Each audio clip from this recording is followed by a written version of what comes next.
I heard that they had to drop Tiger because you were too expensive. Yeah, I wish that was the case. Yeah. Yeah, that we were talking about that at dinner last night. Yeah, I haven't gotten that check yet. You haven't gotten the Tiger No. check yet?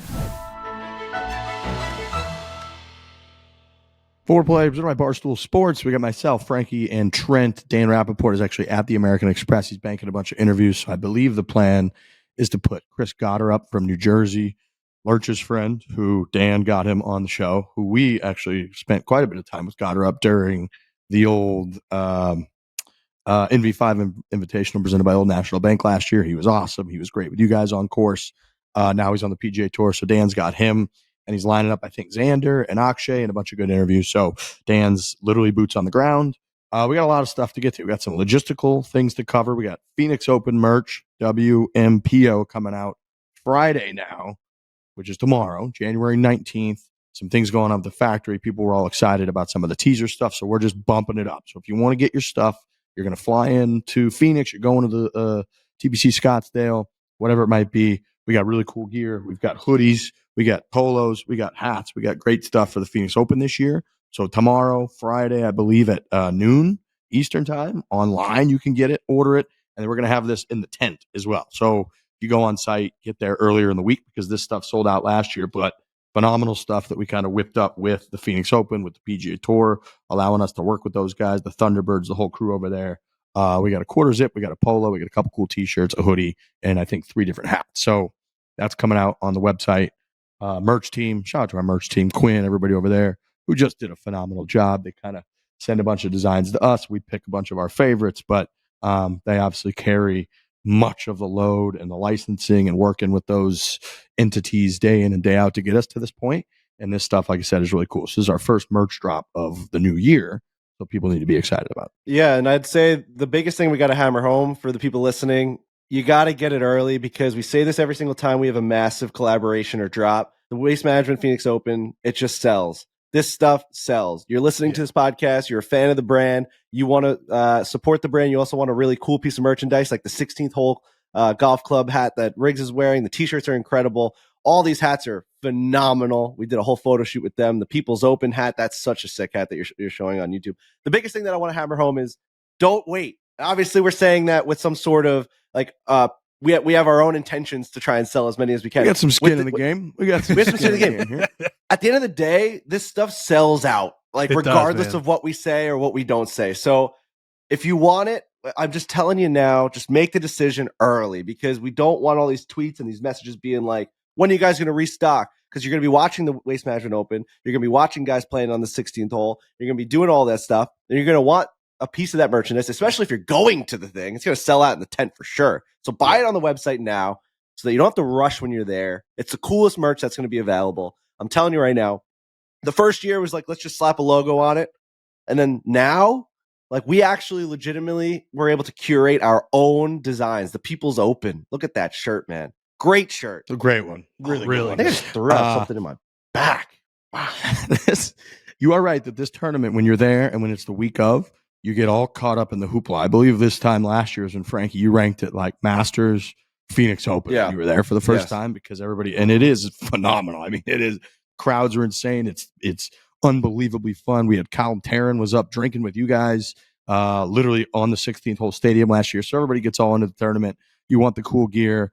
And we've got a bunch that we're launching. So tomorrow, Friday on our website, we're going to put the links everywhere, but you can get it. And then we've got Barstool Classic news. So we're going to be releasing the schedule. Bless you.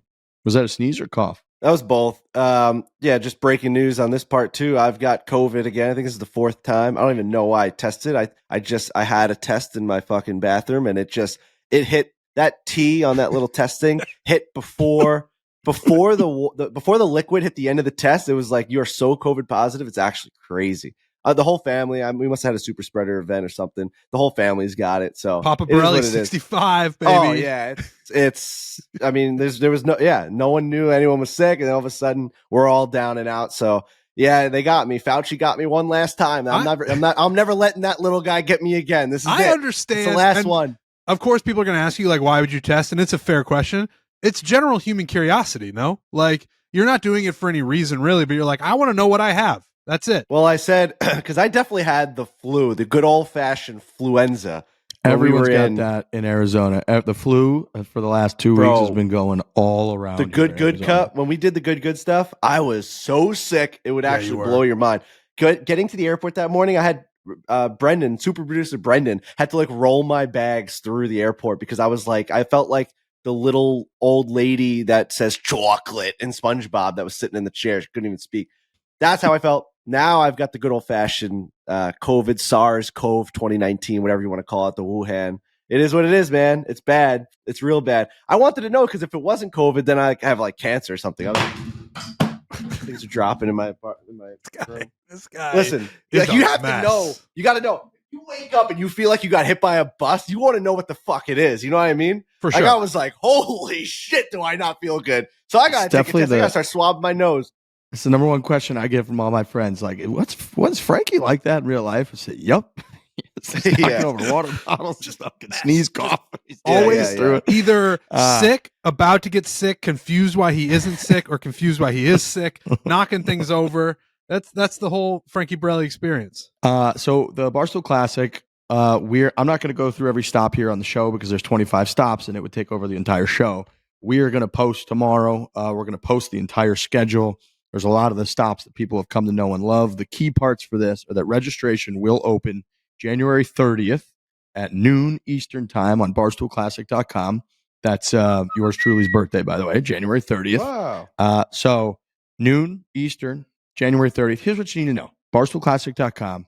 This dogs people try to log in. They think they reserved a spot. They didn't have all the information. They didn't do it properly. 3-4 minutes in, bang, their spot's gone. They're on the wait list. They can't get in. You need to have both you and your partner's name, email, cell phone, date of birth, and USGA approved handicap number. You got to have that for you and for your partner. Make sure you talk to your partner beforehand. You don't want to be calling him at work at 12:01 trying to get his GIN number or his birthday or whatever it might be. You need to know all that beforehand. And then if you have that information, you're ready right at noon on January 30th, you will get a spot. If you do not and you end up on the wait list, Lisa wanted me to remind everybody, and this is important. I can see why this is incredibly important. If you get on the wait list, it's going to look like your credit card was charged. It's going to look like it's not. It's a pending charge. It'll just drop off, disappear, and go away within a day or two. Everybody's going to send a million emails about that. So you heard it here. You can only register for one event, and we cannot be bribed. So those are the key things that I have picked up over the years, that we have picked up over the years. So put that in your calendar, January 30th, noon Eastern time. We're going live, and we're going to put the whole calendar out today. So when this podcast comes out, we're going to put the entire calendar out. We're starting in Myrtle Beach. Big fans of Myrtle Beach, Caledonia. That place is awesome. We're going to be there on March 5th. So that's going to be incredibly fun. We love Myrtle Beach, talk about Myrtle Beach all the time. We're going to go all the way through to September 23rd. We're going to be at Deerwood in Jacksonville, Florida. We're going to Alabama this year because our boy. You mind if I read off? You mind if I read off our list? Mind if I read off the list of cities? But I don't mind that, but we got to get through it a little. Let's try to be a little concise on getting through the list. What does that mean? I feel like what we've done before, people really just want the list, and then every time we name one of them, we talk about it for 5 minutes. So Just rapid fire. We're gonna go through the list. Me and Riggs aren't going to talk. Yes. Starting off, Myrtle Beach, South Carolina, Atlanta, Georgia, Birmingham, Alabama, Austin, Texas. Huge one. Phoenix, Arizona, Palm Springs, California, Brewster, Washington, Gamble Sands, Windsor, Colorado, St. Louis, Missouri, Chicago, Illinois. Wow. Okoumanawac, Wisconsin, Des Moines, Iowa, Pittsburgh, Pennsylvania, Boston, Massachusetts, Rochester, New York, Long Island, New York, Philadelphia, Pennsylvania, Louisville, Kentucky, Nashville, Tennessee, Pinehurst, North Carolina, and Jacksonville, Florida. Let's go. Beautifully done. Nice. Really well done. That was nice. That's the list. That's where we're coming. And honestly, we got to hammer it home. When you listen to podcasts, when I'm listening to podcasts, sometimes I'm dozing off and like people say important things and it just like goes in one ear out the other. Tuesday, listen to me right now. Get your attention ready. Tuesday, January 30th, 12 p.m. Eastern. Set your alarm for Monday night. Text your buddy. Text your fucking partner. Text your dad. Text your uncle. Text your wife. Text whoever you need to text right now while you're listening to this and be like, are we ready? Are we ready to get in? Because if we're not, you're out. Simple as that. If you're not ready, you're out. Oh, I mean, This thing's gonna sell out. It sold out last year while we were doing the John Rahm interview. True. 2023, we were sitting in Arizona at Greyhawk. We were interviewing John Rahm for an hour and a half about his grandfather, about the Ryder Cup. While that was happening, we didn't even tweet out the link. 25 cities worth of the fucking Barstool Classic sold out in 4 minutes. Yeah. So you make the decision right now if you want to get into this thing or not, because it's getting filled. So it's on you now. So figure it out.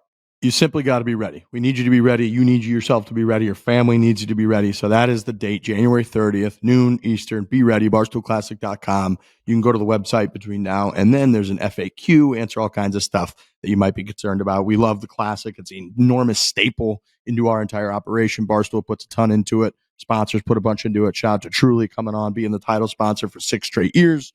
So everything's great with the Barstool Classic. Be ready. Videos. We got the good video. That's the Ryder Cup one. What a follow-up to the Tiger video. We had hyped it. This is the one.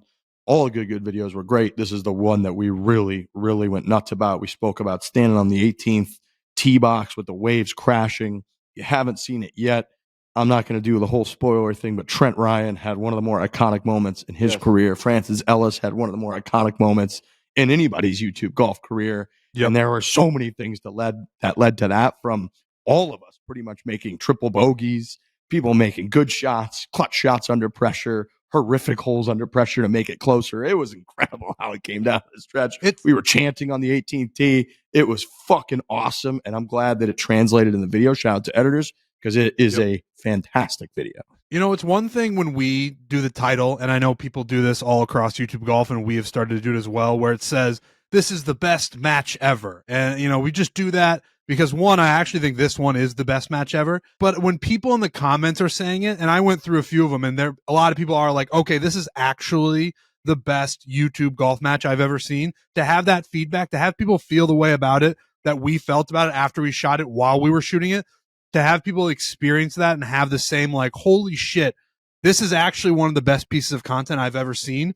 It's very validating. I'm glad people are liking it. It's ripping. It's got like 300,000 views in 20 hours. It's only going to go up from there. But yeah, man, the good foreplay collaboration, I don't think could have gone any better. We're obviously going to do more with them in the future. We love those guys. I just can't wait to do more stuff with them. But if you haven't watched that video yet, go watch it, subscribe, do the whole thing. It's an incredible video. And tomorrow is the finale of the good collaboration for that week.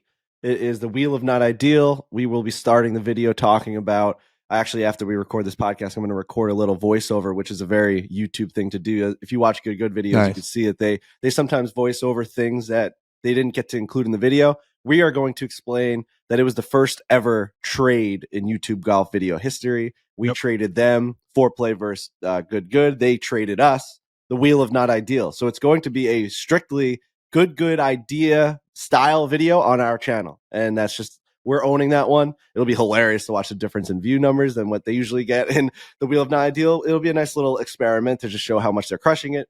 But yes, everything's been going great. Can't wait to do more. They've been like kicking around this live event at Waste Management. I know they've been hyping it up. I think we're going to be involved in that, which will be fantastic. I don't want to give away too much about it because it's obviously their event, but that's something to look forward to. And I know the Barstool Sports guys are eager to be getting back in the ring with the foreplay guys. I know that Brendan's been talking to the Jet. We've been talking to Robbie. We're going to get that done. We got to go to somewhere really cool with those guys because they're just like how we vibed with good. A week or so with the Barstool Sports guys in like an unreal location would be life-changing, like legitimately awesome. Life-changing. For sure. Just, that crew. A lot of big dinners. Oh my God. At just that trip. The best. The absolute best. And Francis in the mix with them because he's like buddies with Robbie from years back would be great. So, and shout out to Francis, man. Really good shit. Shout out to him. He had an incredible week. He's so funny. He was such a great addition to that whole trip. Fucking hilarious. We loved having him. The good guys loved having him. He obviously, again, not to spoil, but has a huge moment in that video we just put out. You know, I'm not a fortune teller, but I will say I'm going to go ahead and guess that Francis Ellis is going to be a part of a lot more foreplay videos going forward. That would be my guess. He's great on the trip. He's insanely appreciative. He brings it. He's so excited when we get there. He's got that almost, youthful energy that I would say in the fact that he doesn't do it as often as we do it. So when he does get to go on these trips, he is so juiced up, and it's easy for us sometimes with all the different travel and to go into a trip being like, all right, it's another trip, even though once you get there, it's awesome and your energy starts to get up. He's that way a week leading up. He texts all of us on the side. I can't fucking believe we're going here or there. I can't wait to play golf. Can't wait to see you guys. So he brings that kind of energy, and it comes out in the videos.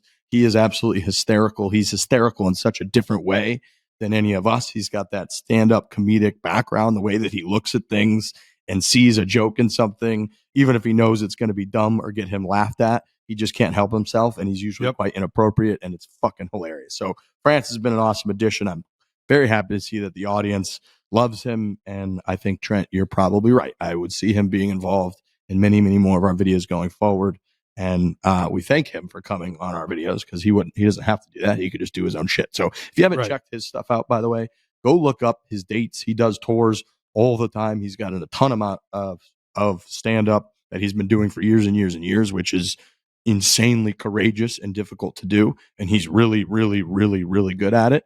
He's really good in person. So if you haven't looked that up, go to France's accounts site, go look where he is going to be performing, because he travels all year long like we do, and he's really fucking good. So yeah, big thanks to Francis. Okay. We got a few talking points to get through. First of all, Ian Poulter. We haven't talked about Ian Poulter in a very, very long time on this show, but Ian Poulter had a couple Instagram stories. I don't know if you guys saw.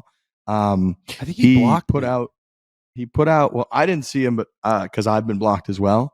And then I also, with probably 3 years ago or so, I DM'd him trying to get him on the show, and he just never read it. And then we tried to get him to do the show, and we were with Trevor Immelman a few years ago, and Trevor was like, I'll call him and get him on. And then Trevor hit us up and was like, he really does not like you guys. So we don't have a loving relationship with Ian Poulter, but he put up on his Instagram story, being two-faced is a terrible trait. I'd be embarrassed having to change my story now, come out and try to look smart. I'm happy to sit down and have it out. I will happily say it as it is. Enough of the bullshit.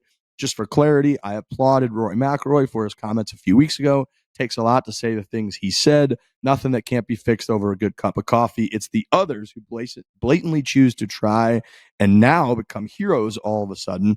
You have to be kidding me. That will not be fixed over a cup of coffee. I think what he's saying here essentially is that everyone that was shitting all over Liv and everything and all the decisions now coming around after they saw Rory do it and being like, oh yeah, it's not that bad and this and that. He's calling them two-faced, but he writes in a kind of a vague way, so I couldn't 100% figure out who specifically. Nobody knows who specifically he's talking about, but he let loose a little bit on Instagram, and that's our boy who we have, like I said, a lovely history with.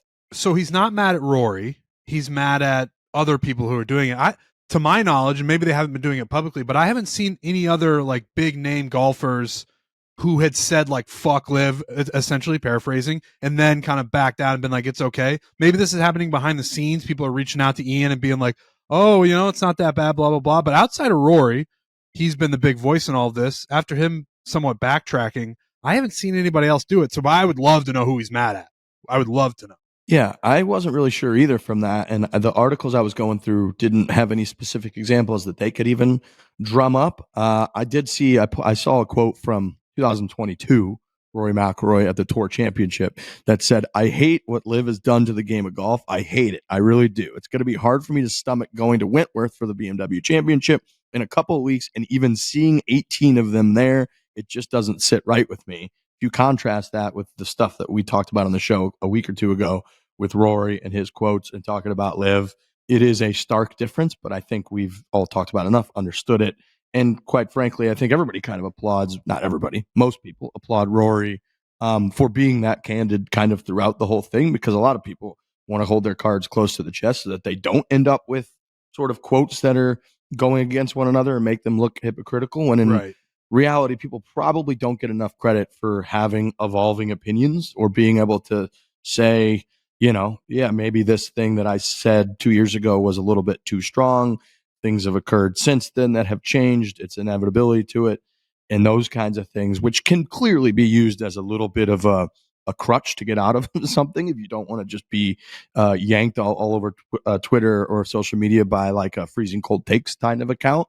But at the end of the day, I think Rory on this show gets a lot of respect for always being pretty candid, even if it makes him look like he was wrong about something. Yeah, there's a fine line between being two-faced and just admitting that you were wrong. And again, I don't know who Ian Poulter is referring to. It's not Rory, because he said they can have a cup of coffee. He's not going to punch him in the face. But that's what Rory, I would say, largely falls in that bucket. Now, there might be guys behind the scenes who are like, I hate Liv. And now that it's clearly going the other way, that they're just like, oh, no, it's not that big of a deal. I just want to know what the names are. And Ian Poulter is historically cagey, but he's always angry at something. So he's entertaining. I know Frankie's always been a fan of that, but he still rubs me the wrong way. He's hilarious. And I mean, I don't know why Rory gets a free pass. I mean, I guess he has been more upfront, but I guess depending on how you look at it, you could say Rory's been two-faced about the whole thing also, right? Yeah. But I wouldn't say he's gotten a free pass for sure. I don't know that I would say two-faced, just because I think that he believed what he was saying, and I think that he was strung out, unfortunately, by the way the tour handled it, that made him look more like wrong than two-faced. I think like when he said it was dead in the water and he said he hates Liv, I don't think he thought any of that was wrong or he was being two-faced. I think he genuinely thought Liv was not going to prevail, which he was wrong about, which I was wrong about in a lot of ways. And I think that he truly meant he fucking hated Liv, whereas now he might not hate it as much because he's realizing it's now comprised of people like John Rahm, who he likes, and a lot of these guys that are saying, I'm not hating on Rory McIlroy. Those are a lot of them have been his Euro Tour Ryder Cup co-teammates over the last decade, and I think they probably have that connection too. So they're a little bit hesitant to like shit on Rory. Makes sense. Which is fair. Yeah, it's understandable. Poulter's just he's great. I think he's hilarious. I'm not so dumb that I don't understand his place in the game. I'm a headline guy, and Ian Poulter's a headline machine when he's relevant. Because we haven't talked about him on the show in 5 years, or at least since he jumped over to Liv, and we're just kind of like, yeah, that made sense for a guy like Ian Poulter. But there was a time when we were in the weeds with him, and I've got probably 50 blogs about Ian Poulter. That guy supplied me with blog fodder for 5 years, and I'm appreciative of that. But I still think he's a fucking asshole. Yeah, and as like Team Europe's version of Patrick Reed, basically, he was easy for us to rally around. Just fucking hating that guy for a guy loves Ferraris. Guy wants the guy who was delivering his Ferrari cross country to be fired because he didn't bring it to him in time. Like, that's a guy you can hate. That's a guy who's easily hateable, and you can prop him up and be like, look at this European fucking douchebag with his spiked blonde hair, and he's like, I want my Ferraris on time. And it's like, all right, dude, just calm down. Wanting people fired, that's not a guy you can root for. He's hilarious, man. He's fucking hilarious. He's everything that Patrick Reed is, in the sense of a headline guy, constantly always in the news doing stuff, but he's like way better of a person, it seems. He's a good heel than Patrick Reed. I think that's right. I think you're probably right. He's like a way better person than Patrick Reed, and his whole family are lunatics. And like, sure, he's like a rich asshole, but like all these guys fucking are. Like, well, that was honestly part of the argument for the longest time with the Live PGA Tour stuff, where it's like, we're losing these guys. Poulter, we haven't talked about him since he jumped, and that's a guy who you would talk about more when all these guys were together. Patrick Reed the same way. There was this certain type of guy, Patrick Reed, Ian Poulter, whoever else you want to list, where it was like, these guys are interesting in a way where it's not just like a wholesome, feel good, oh, that guy does the right thing, that's so great, oh my gosh, that's so beautiful. Guys like Poulter and Reed made the tour far more interesting, and then they're just gone, and we don't get to focus on them as much, because you know what the worst thing Poulter can be is happy. You do not want a happy Ian Poulter, and jumping over to Live, cashing a check on the backside of his career, doesn't have to play really competitive golf. He's already got the money. He's happy. You don't want a happy Ian Poulter. You don't want a happy Patrick Reed. You want these guys pissed about things that are happening, and when you don't have that, the game is way less interesting. Way less interesting. Yeah, they're too happy. And it is ruining the headlines. They're too happy, and they're not together with the other people that they used to be unhappy about. And they've got teammates, and we've got this whole vibe over Live where they're all together, and they need to feel like the whole world is against them. And when they do, it delivers. Bryson's another one who's over there, who's in that same bucket. When like he's unhappy, he's amazing, and when he's happy, He's fine. He comes and does podcasts when he's not happy. Tells us he's never going to work with us ever again. He's fighting ropes that knock him over. He's incredible. I think we kind of need people that way. So hopefully they get unhappy again. And something clearly made him Poulter unhappy, and he went to his Instagram story and put all this stuff out there. So I think you're spot on. You're on to something big there. On the same sort of topic, Yasir. So this is something that has been clearly voiced as a concern over the last few years since this whole thing started and the Saudis got into golf the way that they did. Yasir is facing a $74 million lawsuit by a former top aide to MBS, who is the king of Saudi Arabia, alleging essentially that at the direction of MBS, Yasir carried out a bunch of instructions that included malicious intent of harming, silencing, and ultimately destroying the family of the kingdom's former intelligence chief, according to the suit. This family accuses Al-Rumayyan of direct involvement in a number of allegations. These include taking steps to orchestrate an alleged campaign, which include wrongful kidnapping and detention, misappropriation of property, and the expropriation of companies worth hundreds of millions of dollars into PIF hands, according to the Atlantic.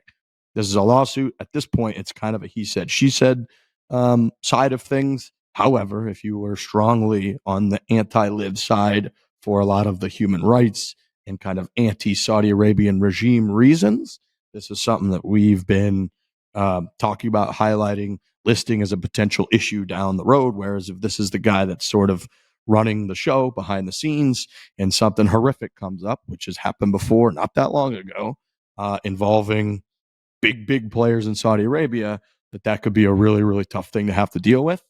Here's something that, again, it's a lawsuit. You don't know how it's going to play out. You don't know where the evidence is at. You just know that a lawsuit has been filed and therefore articles are written about it, but it's not good. Definitely not good. Yeah, this is what you're going to get. But I do think that it does. I genuinely think it does not matter anymore. Like I don't like. I think in the past, like if all this was happening 30 years ago, I think a headline like this would the PGA Tour would put out a statement where we're putting a pause on negotiations until this lawsuit is settled. Blah blah blah. Now I think everything is so fragmented and people are going to just argue either side of it regardless, that this isn't going to trip up anything. And it is just a lawsuit, so it is he said, she said. But I don't think this is just going to go by the wayside. I really don't see this having any effect on the negotiations with the PGA Tour. None. I think that's probably right. I think at this point, I think essentially we have reached a point where it's gotten over the hump, and there's no going back now at this point. I think a couple years ago, you're right. It's something like this. Even Phil Mickelson basically saying this from the other side of it, and that getting out led to Phil Mickelson being banished for 6 months or so, to the point where he didn't play the Masters. He didn't defend at the PGA Championship.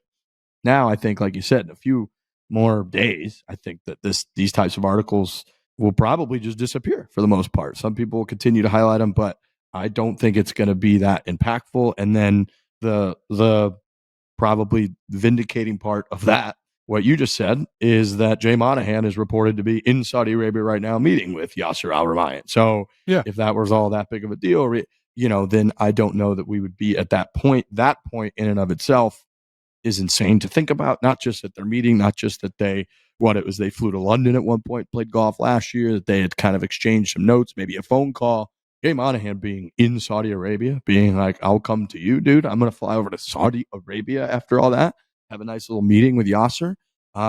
Things have clearly changed unimaginably. The fact that he would be over there and that he's there now, and with this report coming out, so that probably just reinforces the notion that I don't know that this is really going to change anything. Is there any science into or reasoning into if a door opens towards you, or if you push it to get into a room, like you pull it or push it? What do you mean? So if you're entering a room, is there a science to it's always a push or maybe it's a pull? How do they make that decision? Oh, when they put the hinges in, what are they? Correct. What's the? I would say the door is what's supposed to open into the room, right? into the room so that Yeah, it you never, doesn't Right. you're clog never the going into a hallway? room and you don't pull out. You would never do that. Right. That's never Yeah. happening, right? I don't think so. I think that would be a design flaw. Because then you'd have doors opening into each other, right? Like if you've got two rooms in the hallway, they Because I'm open just run into right, each other. correct. Because Yeah. I'm thinking about this door behind me, and it goes out into my Mhm. hallway, and I was like, well, if I put something in that space right there, oh, it's opposite. If I put something in that space right there, it's actually like way behind when the door is open. Like it's almost, it works for this room because I'm always doing the podcast with it closed. But I'm thinking if that door opened that way, that'd just be a nice clean wall. You'd never have it covered. You know what I'm saying? But it's Yeah, and then you walking get, out of the room, the unfortunately, door. You've got the old wife heading into the kitchen to grab a snack. You just smoke her in the face with the Yeah, door. yeah. Come out and Right. do your Yeah, yeah. podcast. She's like, Right. All right, so it's always push in to go to enter. I think so. I'm looking Yeah. around. They're all that way. Door into this room does that. Yeah, that's definitely something that like carpenters talk about. Like when they build a house, they're like, make sure all the doors go in. Have you ever thought about that? Mm-mm. I don't think so. No. When you enter a house, like when I go into my apartment, in. But the storm door is sometimes out, obviously, right?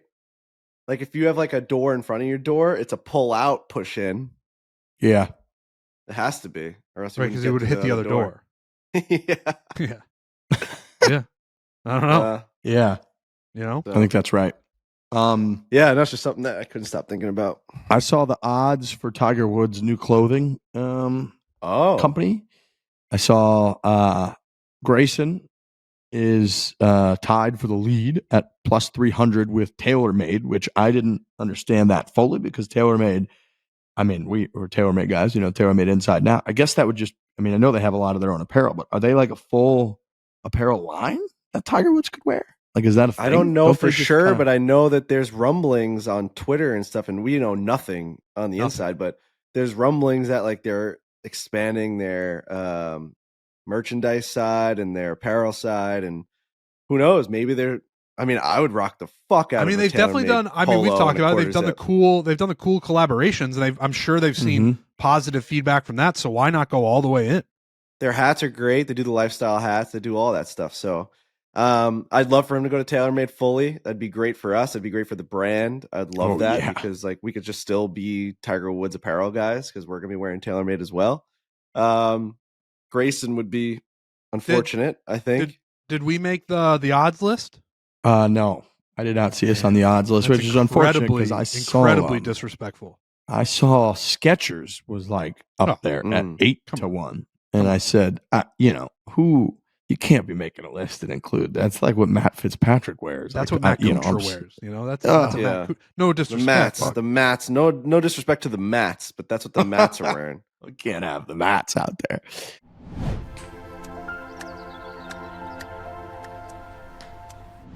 Cars.com is a leading digital marketplace that connects car shoppers with their perfect car, celebrating 25 years of helping shoppers research, find inventory, finance, and sell cars. That's a crazy stat. That website, Cars.com, has been going for they've been cranking for 25 years. That's basically as long as the internet's been around. The internet hasn't been around for much longer than that. Frankie, watching The Crown back, and it's incredible at the years when they have cell phones, when you don't, because you don't know, there's like a 10-year gap where I'm like, was it real cell? Because people had car phones, people that had like nice cars had that big brick in the middle of their car with like the cord on it and everything. But there's like when they show the crash with Princess Diana, like there's a guy who's on like he's got like a phone that he whips out and like calls the authorities, and that was like 97 or whatever it was. I was like, what? This guy had especially watching the full series. Like it goes obviously from when the Queen was 18 or whatever, and I don't even know when that was, 30s, like the 30s or the 40s. Yeah, it is weird to watch like historical figures like the crash of Princess Diana where there's cell phones involved. And it also is weird to hear Trent say like the internet's only been around for 25, 30 years in a main way. I know that it was invented earlier than that. I'm assuming, right? Like the 70s or 80s, they started to figure it out. But we're at the beginning of this thing, like Cars.com, like we're at the beginning of this stuff, like all this innovation, all of this creativity, the ease of being able to purchase a car. Like this is still just the beginning, and look at how amazing it is. That's think about what Cars.com is going to look like in 100 years. Oh my And gosh. think about how much experience they've got. Like, think about how much better you get at anything with that kind of experience. They have the most experience of selling cars on the internet of anyone in history. So you got to have a car. Cars are incredibly important, huge part of your life. Pretty much got like a significant other, children, a house, and then we're at cars. Like, cars are just as big a part of your life as pretty much anything that you're going to go out there and get or find or spend time with or whatever. Up to 50,000 cars are added daily to cars.com. You can shop over 2 million cars for 2 million possibilities. So find your next possibility on cars.com. That's cars.com. Where to next?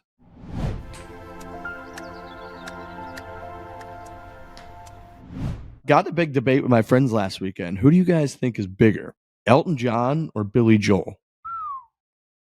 And Man, they're just 1A, 1B, aren't they? We were careful how to phrase it. But I think my one friend who was on the other side of this than we were was like, you've got a chance to go to one of the two of theirs concerts, and like, left is Billy Joel, right is Elton John. They're both kind of at the same point in their career, and you're never going to get the chance to go to the other ones. Like, who do you simply have to go to over the other one? As a Long Island guy, I'd have to go to Billy Joel, but there's no denying that Elton John puts asses in the seats, man. I'm a huge Elton John fan. I'm a huge Billy Joel fan. But like, you talk about like Rocket Man to Piano Man is just a real tough battle. It's battle of the mans. It really is, man.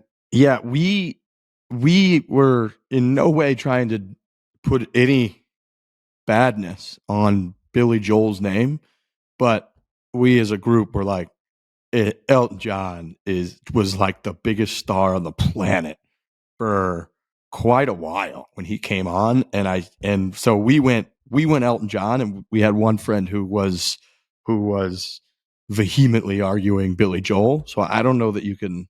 Yeah, we were saying Elton. I mean, if you look at the top selling artists worldwide as of August 2022, units sold in the millions. Billy Joel 85 million units sold. Elton John 79. So just by the numbers alone, Billy Joel's reached more people with his music. Elton John for sure is a more, I don't know, just like a vibrant personality that was plastered everywhere. I mean, the guy would wear like a peacock outfit at every single awards show. So obviously he stuck out a little bit more than a Billy Joel did, but both piano guys, both just absolutely tearing the fucking house down. Mm-hmm. I mean, Spotify would say that Elton John's bigger. But I think I'm going Billy Joel, man. I don't know. Billy Joel like sang in Russia during like the Cold War. Remember that? He like legitimately like ended Billy Joel ended like the Cold War and like married fucking Christy Brinkley. And like he was married to was it Christy Brinkley? Yeah. I don't know. Yeah. I'm just, Like he had like the hottest supermodel wife of all time. Like, I don't have a good answer for this because, and I'm going to sound like an asshole, but like I only know the hits of both those guys. I don't not like deep in the catalog of either one of them. If I had to go to a concert, I think I would probably go to Elton John because I would love to see Rocket Man in person. Piano Man in person, also great, I'm sure. But yeah, I don't have a great answer. What's the question again? Is it who would you go see in concert bigger? Or who's bigger? It was tough because like any of these, you try to get from who's bigger, and they're like, well, what does that mean? Who's got more sales? So then we tried to come up with something, and he basically was like, if you've got one of their concerts to go to, you know, Billy Joel's on the left, Elton John's on the right, you're never going to be able to go to the other ones. And it's, you know, pick the same point of their career. So it's not like you're going to one in their prime and the other one not. You know, whose do you simply have to go to for all the reasons? You got to hear the hits. You got to see them live. You got to be able to tell people for the rest of your life that you were able to go to X person's concert. All the reasons that you would pick one over the other. Consider them all. Who's the guy you got to go see? And it was 2 against 1. It was 3 against 1. We were like Elton John. But there's no denying Billy Joel is Billy Joel. I mean, I may have gotten bad info. I think Elton John maybe dominated Billy Joel in world sales. I'm talking by hundreds of millions. Ooh. Oh yeah. What? Yeah, I mean, now this like Wikipedia list. The first list was like the first thing that popped up. I Jake Bassed myself. Like now this Wikipedia list is saying been a long time Beatles. on this show since we had that.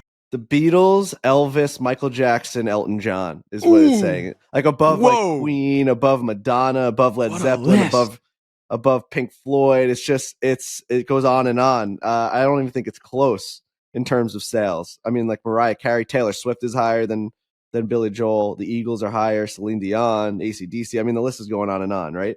It's going on and on. Billy Joel's like in between Kanye and Bieber is Billy Joel. The accessibility of Billy Joel in New York is kind of crazy. He does one show a month at Madison Square Garden. Yeah, he sells it out. He sells it out. Obviously, I mean, Glenny Balls is at every single one of those things. But yeah, I'm always stunned that he does that. But yeah, he just flies in on a helicopter once a month and sells out Madison Square Garden. No, that part made me think too that because Billy Joel, when you live in New York, is talked about. He's in like the common lexicon a lot just because he's always doing shows. And it got me thinking, like, imagine if Elton John did a show every month at Madison Square Garden. Like, would that be a bigger thing? Whatever. So I didn't know those numbers. I just was going off of, and my mom is a massive Elton John fan. I mean, massive. So growing up, being in the car with her, going to hockey practice, like we just listened to Elton John all the time. So I thought I was a little bit biased by that, but I thought it'd be a good debate for the show. It might be controversial from a Long Island guy saying, but I think Elton John might have more like belt your heart out songs in the car sitting alone, than Billy Joel. They're going to chase you off the island, bro. Dude, he's got a lot. If I'm going to karaoke, I might be hitting Elton John before I hit Billy Joel, but I still will stick by my guy Bill. I don't know. I wonder what Glenny Balls would say, because you can't deny the massive size of Elton John. You want me to grab Glenny Balls? I bet he's here. Yeah. Grab Glenny Balls. Yeah, I'd like to hear that. Yeah, dude, Elton John has just so many complete bangers. I mean, at that point, you're just comparing two massive guys, but yeah, it's like comparing the Beatles and Elvis. It's a really hard combination. He's not here. Oh, give him a call. Give Glenny Balls a call. You want me to call Glenny Balls? I actually saw an Insta story of him on a plane earlier, so he's probably not going to pick up. Sorry, it's just like, what's Glenny Balls doing today? Tiny Dancer. Oh. Hold me closer, Tiny Dancer. I always say Tony Danza that part. I know that's I know that Glenny Ball says that too. I've been to a bar where he says, "Hold me closer, Tony Danza." The Long Island thing. I think this guy's on an airplane. It's unfortunate. Come on, Glenny Balls. We can't get a hold of Glenny Balls. He's on an airplane. What do you want him to do? He was on an airplane 2 hours ago. We can get Tiger Woods before we can get Glenny Balls on here. I just saw Glenny yesterday. He was in the office. It was great to see him. He brightens your day. Balls. All right. Well, Chris Gotterup. I know he's still coming up. Nobody has anything else. Anybody got anything else pressing on those brains ears? Let's see. I got to. It went through. He'll answer if he's on a plane. Just a quick update on Elton or Billy Joel. Go ahead. Just a quick update on my apartment. I have hot water and heat again. That was a topic on the last episode. I was without it for 4 days. I did get a strange email when they turned it back on. They said that the heat in the hot water is temporarily restored. So I don't know what that means. So at any moment, I think I could lose hot water and heat again. But for the moment, I've been able to shower at my own apartment. I've been able to have a heated apartment. So it's been good for the last few days, but it might be touch and go. But so far, so good. Do you ever have the feeling, because like whenever I hear about these like gas issues with heat and hot water, do you ever think about just like as you're sleeping, the whole place is just going to explode? Of course. What do you? Yeah. Like whenever I hear a noise in my house now, ever since I've seen those YouTube videos, all I think about is one day it's just going to go boom and just fucking, it's over, man. You don't even know. I light a candle every night just to test it, just to see if the place will go up in flames. Yeah, that's scary, man. When these fucking like guys, these property managers are dealing with gas leaks in fucking 200-year-old buildings, they don't know what the fuck they're doing. Yeah, I was gonna say, I also think they built my apartment building like right after they signed the Constitution, so that thing has been around forever and it's old, and I can hear what my neighbors are watching on TV, and like, the piping, the gas pipe, all the systems cannot be up to date. It's not a new building by any means. What goes across your mind if I said, would you ever consider getting a pilot's license and flying a plane? Never. I would never take that fucking risk. people who have that as their hobby, I've never understood. I know Harrison Ford does it. I know Bill Burr flies helicopters. Like there's some guys. Arnold Palmer did it. Arnold Palmer flew. Arnold Palmer did it. There's some people himself. who are just like, I want to fly. And I see flying, and we fly a lot in our job. It's just like kind of a nuisance. Like, oh, all right, we're gonna get in this plane, and we're just gonna hope this fucking thing takes off and lands. And once I'm done with it, I'm done with it. But there is a certain percentage of the population that wants to have that feeling. They love that feeling, and I am not that guy. Don't get me wrong. I would love that thrill of like taking off and you go through the clouds and you just peek up over it and you being in the front. I bet it's amazing. That'd be really cool. It's got to be the best feeling in the world. But like having to land that thing. I mean, I watched that. It was the anniversary of Captain Sully landing the plane in the Hudson and him retelling his moments, like moment by moment of what he had to do to land that plane in the Hudson, where like everyone, and the movie is great retelling of it, but like every single second they were telling him to do something else, and he knew in his brain that like he had to just trust his instinct and just go into the Hudson because he wasn't going to make it to Teterboro. He wasn't going to make it back to LaGuardia. It was never going to happen. And everyone else is like, you're insane. You can make it. He's like, no, I can't. Like to have that type of like brain, like I don't have that. Like I would just listen to whoever knows quote unquote more than me, or I would just listen to the voice and I'd be dead. I'm not taking control of that plane, man. No way. Never in my life. Ever. There's I agree with you guys. There's a TikTok that comes across my radar all the time. It's called like Flight Debrief. And this guy basically goes through issues that happen with planes. Some of them are full out crashes. Some of them are like near misses, whatever. And he does a full like debrief of what happened. And there was one that was on there recently. And it was basically just a story of a normal person. She was whatever, 30s or 40s, got her pilot's license and bought her own little plane and was flying her plane. And it just got me thinking like, could you ever imagine doing that? I don't need. I mean, the only person that should ever be flying a plane that I'm in should have been in like the military and was exclusively trained harder than anyone's been trained ever for anything to fly a fucking airplane. You're telling me I'm going to go to class for a couple months and then I can just fly an airplane? No. Guy? Are you fucking crazy? No Who does this? Why would people do that? It's over for us. If you haven't chosen this as a career at age like 18 and been trained professionally and have tens of thousands of hours of flying in simulator, you shouldn't be even coming close to flying any kind of airplane. It made me think it's nuts that you could just go down the street, sign up somewhere, buy a textbook and fly an airplane. Well, I mentioned Harrison Ford, and he's crashed 4 or 5 times. He's constantly crashing his planes. And it's like, dude, what are you doing? No. Like, just why? Fucking airplane. Harrison Ford is here.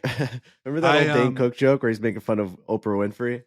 Harrison Ford is here. Harrison Ford is here. It's so good. I don't remember that one. I watched Oppenheimer the other day, pretty late on that one, but that's a great movie. I really thought that was great. You loved it. You loved it. I'm gonna rewatch it. Because like when you watched it in the theater, you were waiting for the big moment, and I feel like I kind of was like not paying attention to what the crux of the movie is all of like inside the courtroom and all the hearings. The bomb going off is the least interesting part of that movie. It's like while that was going on, I was like, I get that they like had to make it this huge moment, but I found that part to be pretty boring because in the theater it was everything.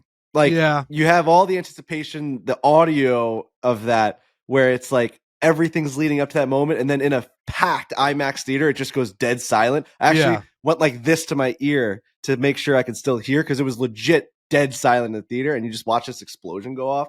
That was fucking cool. Like that's and when you're seeing an Oppenheimer movie in the theaters, you're like, I can't wait for the bomb to go off. So like as you're like expecting it to come, all the other stuff like that led before it, you're almost like, well, just get me there. I want to see Albert Einstein. I want to see all this shit. So I got to rewatch it again. It was great not knowing anything about anything. I know who Oppenheimer is. I know he built the bomb, but like, I'm so stupid. If you had like asked me, did Robert Oppenheimer and Albert Einstein meet? Like if you just asked me that simple question, I would have said absolutely not. I just know nothing about them. I didn't know they had any sort of relationship. I would have never thought that those two crossed paths. I always get confused about what generation Einstein was in. I always think it's hundreds of years ago. It's not that long ago that he was around. So to watch them interact and like have a real relationship that wasn't that great was my dick was hard the whole time watching those two interact. I thought that was awesome. Yeah, it's a little bit Picasso-esque where you're sort of Very like, much this so. guy lived then and he was involved in that. You know, you just kind of don't think about that. And the fact that, he was just kind of around and that there were, you know, guys like Oppenheimer and others that were trying to basically be their own like Einstein and not have to use Einstein, and they were trying to be like better than Einstein. I thought that was a real cool part of it. But I'm with you. I thought the whole movie, to me, I loved that they focused on the moral dilemmas and the falling out from all of the moral battles throughout the whole thing, because I think everybody feels that way of like, oh fuck, we got to build this bomb before the super bad guys built the bomb, and then once we built it, it's like, oh, now what do we do now? Because now they're defeated, the super bad guys are gone. Like, what do we do? So I thought that whole dilemma and the fact that they played all that out was my favorite part of the whole fucking thing. And like watching Oppenheimer go to these communist party meetings and he's getting tailed, and that's sort of the Matt Damon character is he's trying to get him, but he's also using the communist thing against him. Like that, you just don't know anything about any of that. You just know Oppenheimer, that guy built a big bomb, and it obviously it set history in a way that everyone knows about now. But knowing the inner workings of it, I thought I'm gonna watch it again for sure. It's long as fuck. It's 3 hours, and I paused it at one point, just being like, feel like I've already watched a full movie, and I was an hour and 17 minutes into the movie. I still had an hour and 45 minutes to go, but I really thought it was great. A great movie. Yeah. Call back to the planes. Did you guys see in the news, this guy Trevor Jacobs, a YouTuber, crashed his plane intentionally for a YouTube video and got 6 months in federal prison. This has just been making its rounds on the internet. The video is still up on YouTube. His name is Trevor Jacobs. If you type in Trevor Jacobs plane crashing, he puts up videos all the time. I don't know. How many did he get out of Also, is he invincible? How come essentially, if you watch the video, he's like an extreme sports guy. He's a fucking asshole. And he claims in this video that he stalled out, right? It's a whole video. He's doing a nice flight over the mountains in California. And he's like, and all of a sudden he's like, oh my God, the engine and the propeller plane just stopped. And he's like kind of gliding, and he just jumps out of the plane, parachutes down, lands into a tree, like a crazy like tree that ate him up, essentially. He was all fucking bloodied up. And then tried to pass it off, post this video, tries to pass it off as though he survived a plane crash, right? The plane he filmed with the GoPro, the plane going down as he's going down. And then he had GoPros on the plane, that he had the footage of the plane hitting the ground. It's nuts. Then they did an investigation into him, and it turns out that like in the coming days, even though he said like he had to survive out of the mountains and find his way back to humanity, and then like he didn't know where the plane crashed. He was just like in a daze. Turns out a couple days later, he was going to different locations and melting parts of the plane to take away all of the evidence, to like get rid of all the evidence.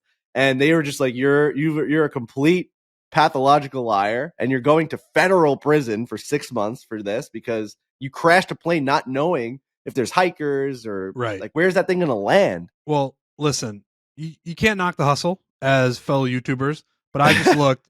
That video's got 4.5 million views, not bad. This guy's got 144,000 subscribers. Dude, if you're gonna crash a plane on purpose, that's gotta get you 2 million subscribers. Like, I know you just don't got it. If you're going to be like, the way I'm going to get subscribers, I'm going to crash this plane. And at the end of the day, you only have 144,000 subscribers. You just don't got it. All right. Nope. You just don't got it. I'm sorry. I mean, we've got like Wheel of Not Ideal coming up, and this guy's flying planes into fucking mountains trying to get YouTube subscribers. Dude, our video of playing against Rory McIlroy for one hole with a 5-iron has 3.9 million views. He crashed a plane into a mountain. Right. At no point during that did we endanger the life of like an elderly couple hiking up a mountain. Maybe me trying to hit a wedge at that point was like the closest that we came to danger, but that was it. That's crazy. Yeah, so that was a crazy story. All right. Well, we'll be back next week. Merchandise tomorrow, Friday, at, I believe, noon Eastern on store.barstoolsports.com, so you can order Phoenix Open gear. And then January 30th, mark your calendars at noon Eastern, barstoolclassic.com. That's when the registration is going to go live, so make sure you have all that information. Make sure you're ready to rock. Sign up quickly, and you'll get in. Otherwise, enjoy this interview with Chris Gotterup, Dan Rappaport. We'll be back next week. Hit it hard. Hit it hard. Hit it hard.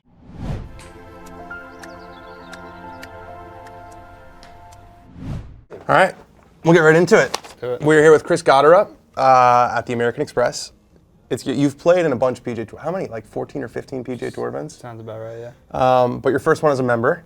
got your tour card through the Korn Ferry tour last year. How are we feeling? Or eve of like the biggest year of your life, maybe, you know? Yeah, it's been, it feels like it's been eternity since I've been out here, you know, with the long break and then, you know, a year of hiatus on the Korn Ferry. But yeah, it feels good to be back, and I got kind of the nerves going, like not the nerves, but the jitters to get going again, so I'm excited. So I was looking through your results, so we'll get into your backstory, but so in 2022, right after you graduated, you got a bunch of starts. Did somebody just fall? Yeah, it's fine. It's fine. You can leave it there. All right, I thought in my pocket. So you got a bunch of starts because you were the player of the year. You got, what, 7 exemptions? Yeah, what I kind of maxed it out, whatever that, it sounds right. You finished 7. 4th with the John Deere. Yeah. Were you like in the mix, or was it kind of a backdoor situation? A little bit of a backdoor, but I was definitely in the mix. I mean, there was a lot to play for that week, just with the British Open exemption, and missed out on that one by one. But yeah, I mean, for me at that time, I was playing just every week was best I could, just to get a chance to have a card by the end of the year to sneak in. But yeah, it was an exciting week for sure. So let's go back to the beginning. So you're from New Jersey, very much so from New Jersey. Yeah. I feel like there's not a lot of New Jersey guys out here on the PGA Tour. How did you get into golf? Like, was your dad a big player? Yeah, because it's a short season. Yeah, my dad loves golf. He's pretty good. He's a scratch, maybe maybe a +1 here and there. Depends what day it is. But yeah, we lived close to the course that I grew up at, and he would just drag me over there. We go hit balls, and I always just played it for fun. I never really thought I'd be like great at it, and I just liked playing. And then things progressed, and I started getting better, and then I really kind of took it seriously once I got to high school. Did he teach you how to play? Did you get lessons growing up? 'Cause yeah, you got a very unique swing. Yeah, I definitely, I wasn't taking lessons we played with the pros at the home all the time. Brian Gaffney was the one guy that I went out and played with. I know a bunch. that name. Yeah. Is he one of Keegan's friends or something? He was at Quaker Ridge for a while. That's why. That's my old home course. Yeah, that's why.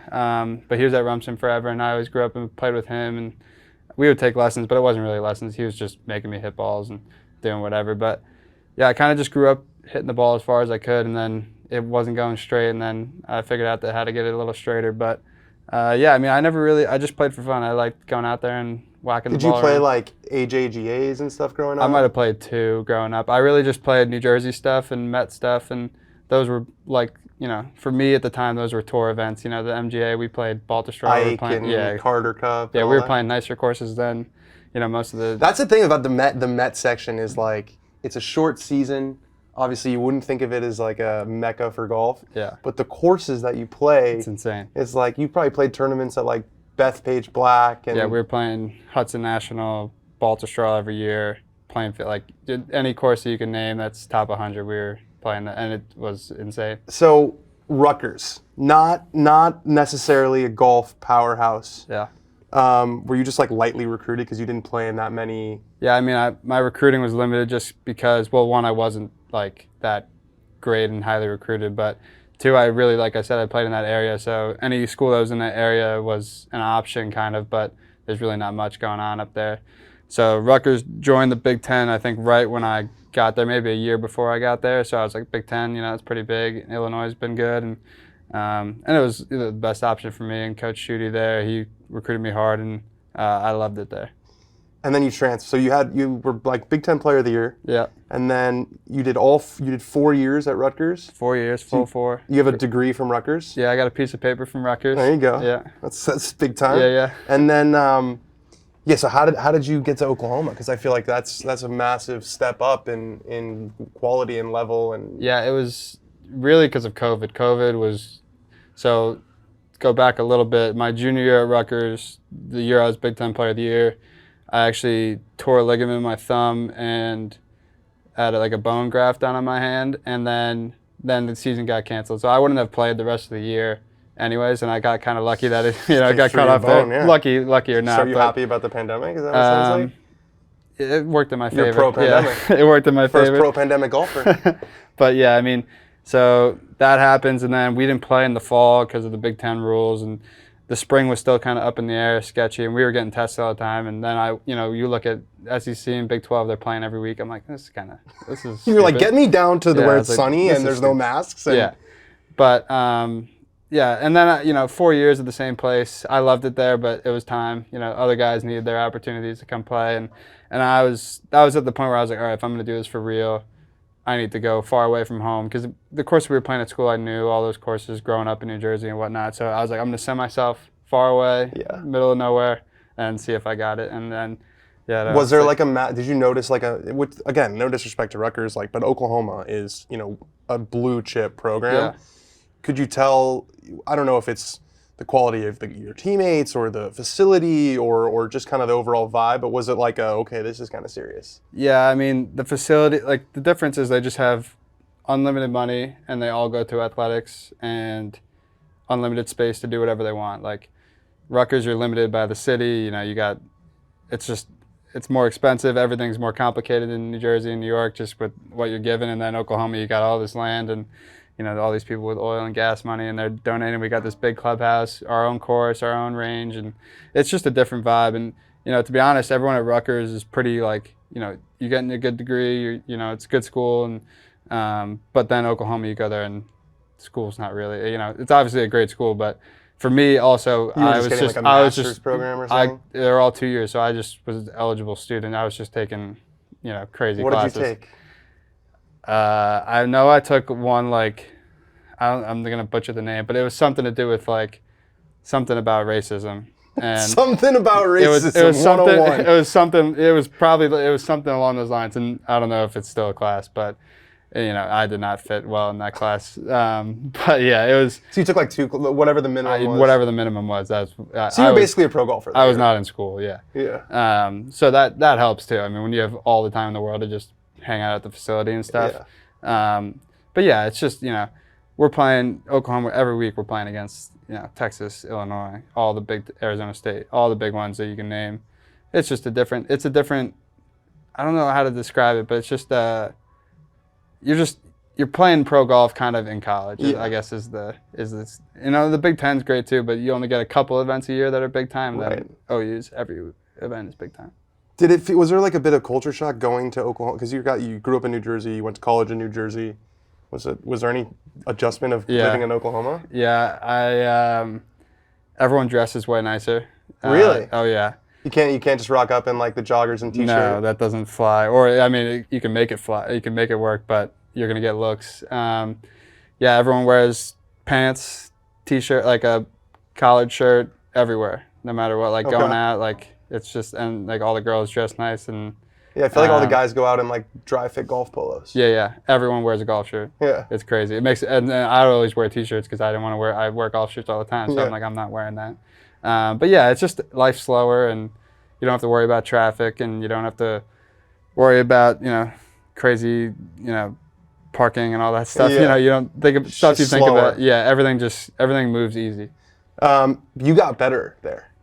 What you know, because that year you won it. Did you win the Nicholas Award? You won the Nicholas Award. Mm-hmm. You won the Ben Hogan Award. I didn't win the Ben Hogan Award. You won the Haskins Award. I have it out for the Ben Hogan Award. Oh man, who won the Ben Hogan Award that year? Might have been Ludwig. Wow. Yeah. You're gonna have to like, stuff him in a locker or something. Yeah. So you win the Nicholas Award and you won the Haskins Award. What needed to improve in your game from Rutgers to Oklahoma to bring you? Because again, you were good at Rutgers, but being number one. SEC, Big 12 Player of the Year. Mm-hmm. So all of that's like the top level. Yeah. What got better? I don't like everything got better, and I couldn't tell you like I did this that made me better. Like I think a lot of it was that I wasn't in school really. Like I was at the facility every day, and all I did was golf, and we worked out every day. I just had a lot of free time, and it all went to golf. So I think that helps, and yeah, I don't know, like maybe my mindset changed, like, because I went in there and Coach Hibble told me, he's like, you know, you're going to come, obviously we think you're going to play, but like, there's no guarantee. Yeah, you're not, like, you're just another guy on the team. So that was like a bit of a wake-up call, and I think it motivated me to like really grind and play hard, and then I think I won the first qualifier, and I was like, all right, you know, they were, you know, all these guys are supposed to be like pretty big-time guys, and then to go in and do that, and then I just kind of slowly, you know, found my way, and then everything just kind of clicked. So you turned pro, you signed some deals.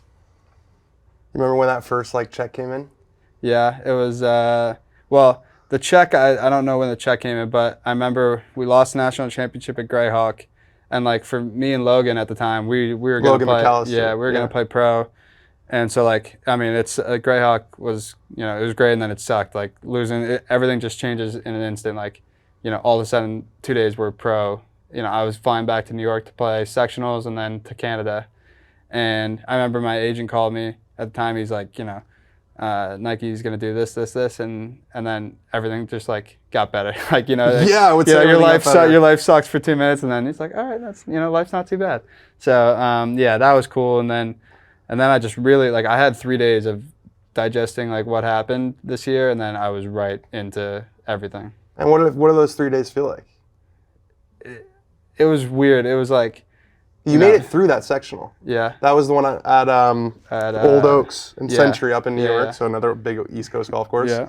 You got through that, and then you finally had, I remember you went straight from Yeah, I nationals literally to was there. packing my bag. I switched to my staff bag in the parking lot, and then went straight to Oh, you had to the Canada. OU bag? Yeah, and then then I went straight to Canada. So it really like, you know, I really didn't have time to process like what happened the whole year at school until like after all my sponsor exemptions, until I had like 2 months off, and it was a crazy time in my life. I honestly think it was good because I just went straight into playing golf again. Like I didn't really have time to go back and sit down and, you know, reflect on anything. I just went and did what I did, did what I do and play golf. So I think that was good, and it made me play good going straight into, because I was in a good rhythm going into it, and then, you know, obviously playing that U.S. Open, Travelers, John Deere, and I was on a good stretch of golf there. So it was a fun time.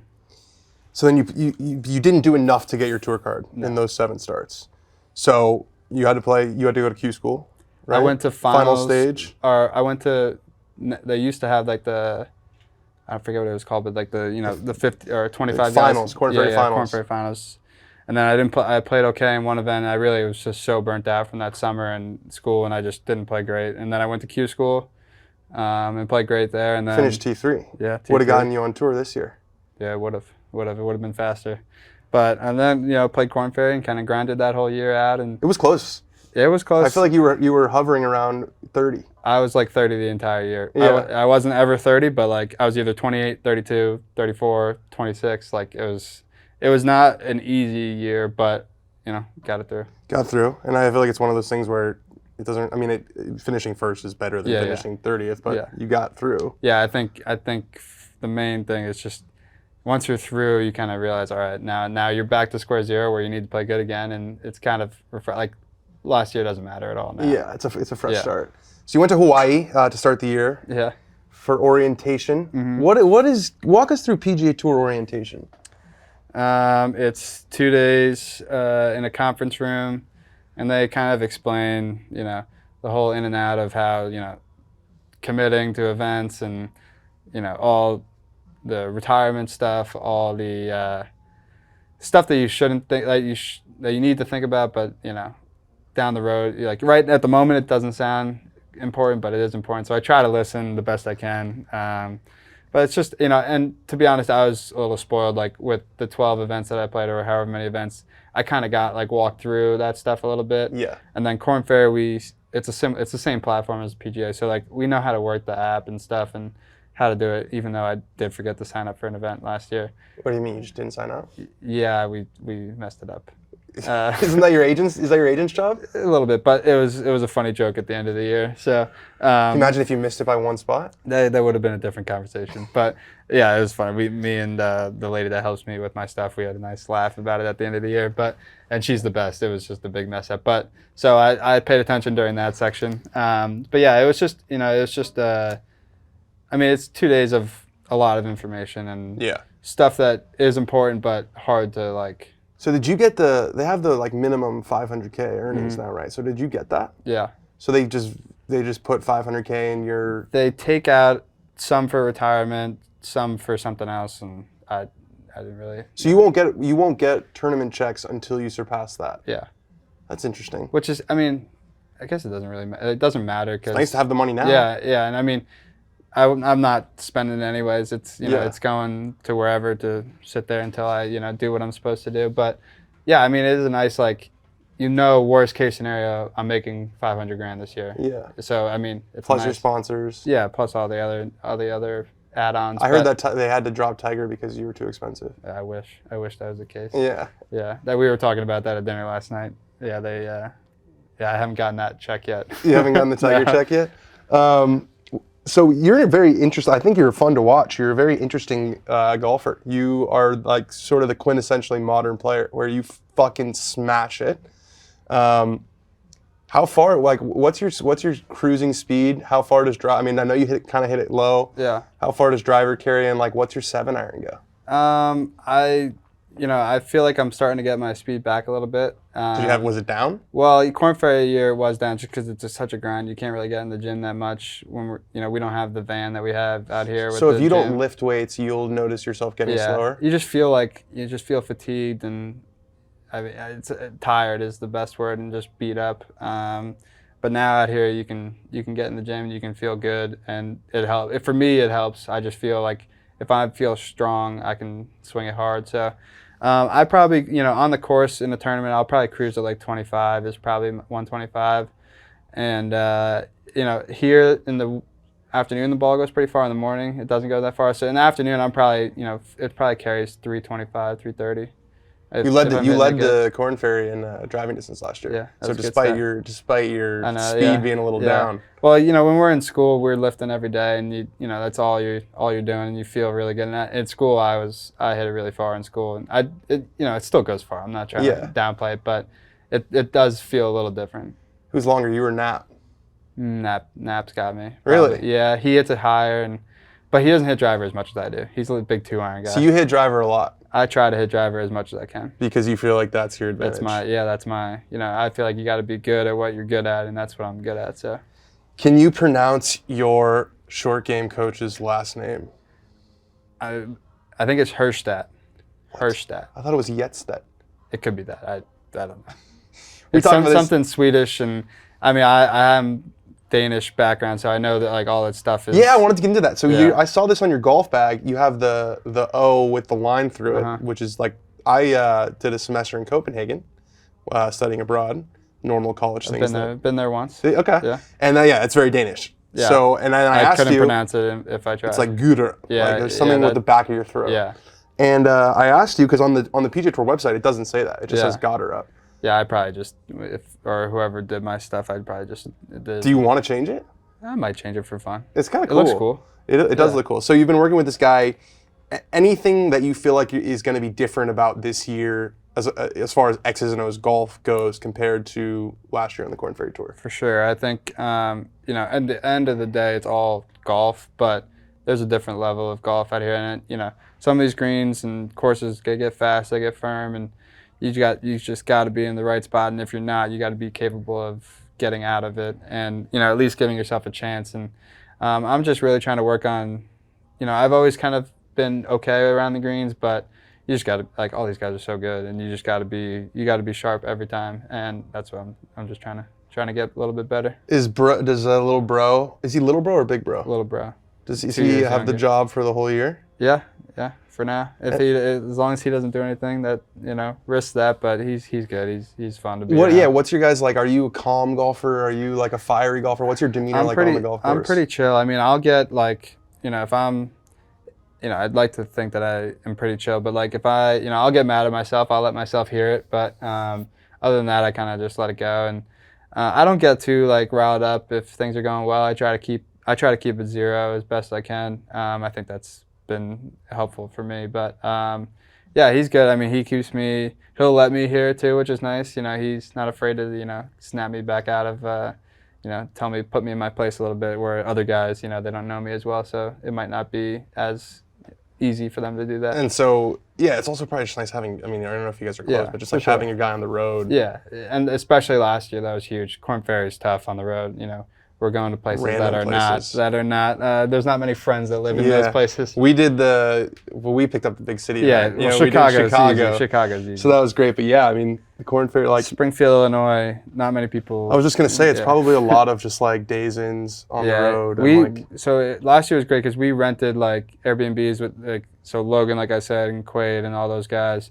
So that made life a lot easier. You're making meals sitting on the couch. We actually bring Xboxes on the road and play a lot of Call of Duty. That's That's our like getaway from golf. You play like online now because those guys are. Yeah. Do they like give you shit now that you're on the big tour and they're still back there?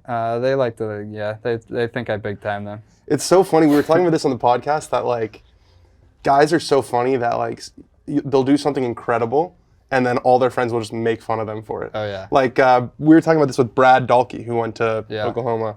He played in the Masters, and he's in good now. Obviously. Yeah. And every single round, they're like giving him shit about playing in the Masters as though it was like something negative. We were actually funny you said that. We were talking about it today. Me and Blaine were playing, and Blaine Blaine's an Hale. OU guy. Yeah. And I don't know how it got brought up, but we were talking about Brad because we saw Brad was here. And we're like, every year the Masters rolls around, Brad played in the Masters and everyone lets him hear it. It's pretty funny. Yeah, so like your friends being like thinking that it's like you accomplished it. Oh yeah, and all my friends from home too. They let me hear it. It's not. I very rarely is that like if I do something great, they're like awesome job, but like they're like whatever you look a little fat on TV, whatever. I'm just like you guys suck. Well, it's good that they're keeping your head down. They keep me in check for sure. I feel like you might have played golf with some cool people in New Jersey. I feel like there's a lot of the cool folks that kind of go through those parts. Yeah, I've had some fun rounds with like whether it's just normal people or there's some pretty high profile guys that.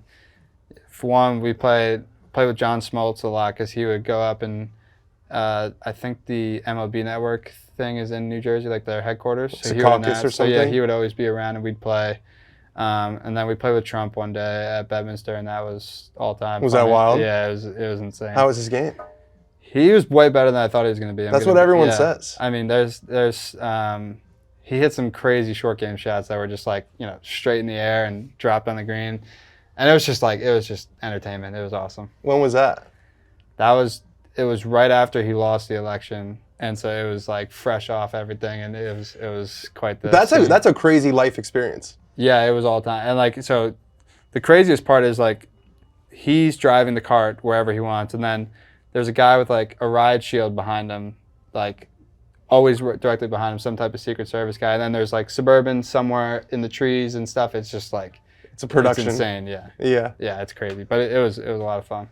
Well, good luck this week. Appreciate it. It's been fun talking to you. Yeah. We're looking forward to seeing you hit bombs all year. That's the plan. Bring a little New Jersey to the. Do you claim New Jersey or Oklahoma? I claim New Jersey. Right, you're a Rutgers guy. Yeah, I mean, I claim both schools, but I'm New Jersey. Like I live in Oklahoma right now, but New Jersey. Because of the weather. Yeah. You can't live in New And Jersey. all my friends live there that play golf, so. They're all in Oklahoma? Yeah. Are you at that like Karsten Creek where everyone is? I hate that place. Why? It's so hard and they don't like me there. Like I went with Eckroat one day and he was like, yeah, you can't have your OU bag. Like you gotta like lay low or else they'll kick you out. Why? Because it's an Oklahoma State situation? Yeah. Oh, really? Yeah. It was crazy, yeah. That's so insane to me that they actually care. They're like, I mean, to be fair, we kept a tally of every time we beat Oklahoma State, like what our record was against Oklahoma State for the whole year. That's like, if you beat them, it's great. Did you guys beat them a lot your year? Yeah. You've been better recently? Yeah. Yeah, it was fun. All right, so not Karsten Creek. No, Karsten. So where are you We're at practicing Oak at? Tree National. Okay. Which is like 20 minutes north of OKC. So like, Victor's there. That's where Gooch is too, Gooch right? is there. Me, Eckroat, Quaid, Logan, a couple other corn ferret like Reen Gibson, Josh Creel. There's a bunch of guys. So you out got a there. good game. Yeah, so we roll out there every day, and it's a really chill place. Yeah. T-shirt and hang out and whatever. Yeah, that's your vibe. That's my vibe. That's the New Jersey Yeah. vibe. Cool. Well, good luck this week, dude. Appreciate it.